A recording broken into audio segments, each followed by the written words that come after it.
Eu sou o Daniel, vou falar um pouco sobre fractais e sobre curvas que preenchem o espaço. Fractal, né? Apesar de bastante utilizada, a geometria desenvolvida por Euclides, a geometria euclidiana, que nós conhecemos e usamos hoje, que são os quadrados, esferas e cones, elas não conseguem representar totalmente a natureza. E Mandelbrot ele percebeu isso e ele pensava: montanhas não são cones, nuvens não são esferas. Ou seja, alguns fenômenos eles não possuíam forma definida. Lembrando que Mandelbrot ele não foi o responsável por descobrir a geometria fractal, ele só nomeou. A geometria fractal ela vem da ideia de a gente descrever objetos da natureza que não possuem uma forma definida, como na geometria euclidiana, assim como a gente falou. A geometria fractal, nela, diversas formas infinitamente complexas tiveram um ponto em comum: a autossemelhança. O que é autossemelhança? No corpo humano, nós temos alguns exemplos, como o sistema arterial. Como ele funciona? Os vasos sanguíneos eles vão se ramificando cada vez mais em vasos mais finos. E esses vasos ramificam, né, dão origem a outros vasos também mais finos. E cada ramificação isso vai acontecendo, assim por diante, até que a natureza não permite mais, né? Obviamente existe um limite e isso não pode ser infinito. Então, isso faz com que cada parte, desde que seja uma pequena parte, se a gente ampliar um pedaço do sistema arterial, a gente consegue ver a semelhança dele como um todo. Nos fractais, nós temos as curvas que preenchem o espaço. O que seria essa curva? Para começar, o que a gente chama de curva não passa de uma linha, né? Imagina que a gente tem esse quadrado aqui em branco e a gente quer passar por cada quadrado desse quadriculado, né? Cada quadradinho desse a gente quer passar por ele. Só que fazendo isso usando uma única linha. Ou seja, se a gente tivesse um lápis, a gente faria isso sem tirar o lápis do papel. Uma das maneiras triviais da gente fazer isso é a gente usando a curva do jogo Snake, por exemplo, que a gente só passa o lápis de um lado para o outro nesse quadrado. E a gente pode notar que fazendo isso, a gente consegue conectar a todos os quadrados, né? E assim a gente preenche o que a gente queria, a gente chega no que a gente quer. Escolhendo um ponto na reta, igual aqui a gente está vendo ali no GIF, a gente vê que a cada iteração o, o ponto ele é alterado no espaço. O que essa iteração faz? Ela divide cada quadriculado que a gente viu no anteriormente em 4 quadrados semelhantes.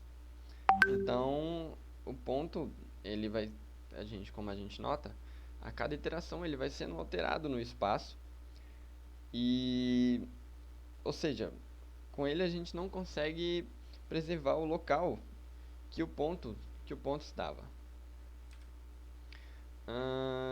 Giuseppe Peano, ele foi um matemático que em 1890 ele criou uma curva que preenche o plano, que passava por todos os pontos de uma determinada área e gradualmente ocupando totalmente. Essa foi a curva de Peano.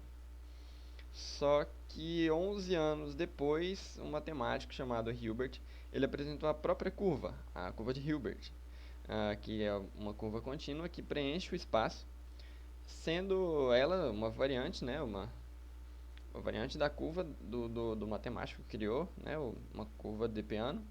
Ele pegou, alterou, né, algumas propriedades.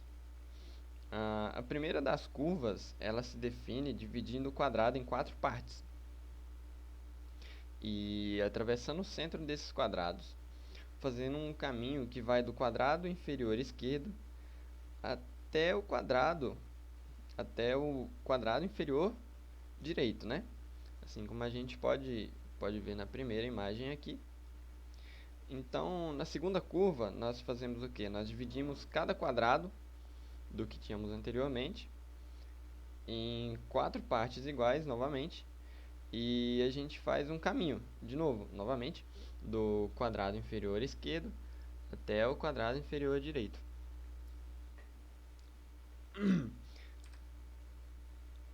Então, assim, a gente define curvas de longitude cada vez maiores, cuja origem é cada vez mais próxima da parte inferior do quadrado e o final é cada vez mais próximo do lado inferior direito da, do nosso quadrado grande, né?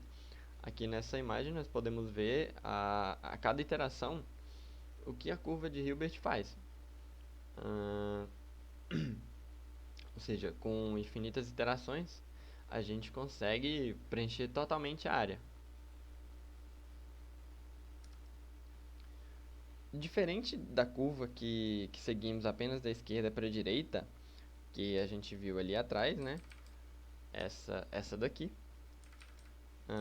Diferente dela, a, a curva de Hilbert, ela consegue preservar a localização do ponto, de um ponto na reta.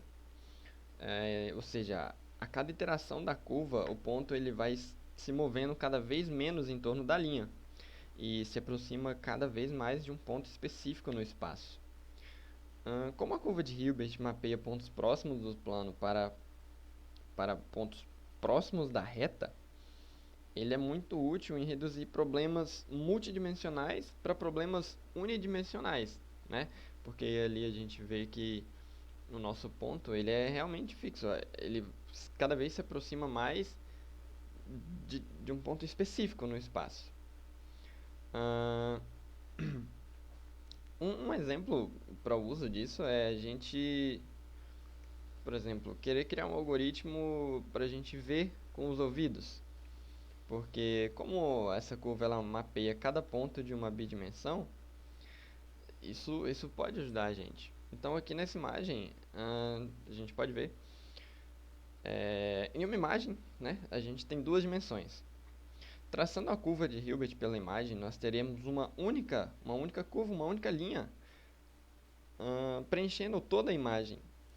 E cada ponto que a gente pegar nessa curva, a gente pode atribuir ela a um pixel, né?